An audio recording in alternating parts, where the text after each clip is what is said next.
Hello everyone, welcome back to my channel.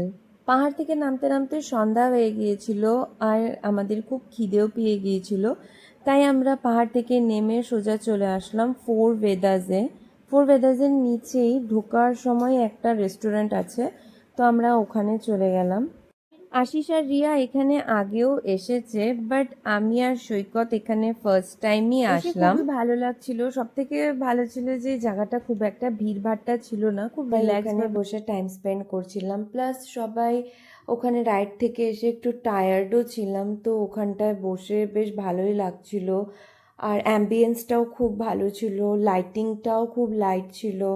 তো overall সব কিছু খুবই ভালো লাগছিল। যাই হোক, তারপরে একে একে সব খাবার আসতে লাগলো। প্রথমে কমপ্লিমেন্টারি পাঁপড় আসলো, তারপরে নান, জিরা রাইস, পালক পনির, কড়াই পনির, পনির শর্মা, আর ডেজার্টের জন্য সৈকত নিয়েছিল একটা কফি উইথ আইসক্রিম, যেটা কি সৈকতের খুব একটা ভালো লাগেনি। যাই হোক, তারপরে ওখানে আমরা কয়েকটা ফটো তুলে ওখান থেকে বেরিয়ে পড়লাম, কারণ রাতও হয়ে গিয়েছিল আর সবাই রাইডের জন্য একটু টায়ার্ডও ছিল। ভিডিওটা ভালো লেগে থাকলে please do like, share and subscribe. আর যারা ফেসবুকে দেখছো তারা লাইক, কমেন্ট আর ফলো করে দিও। বাই।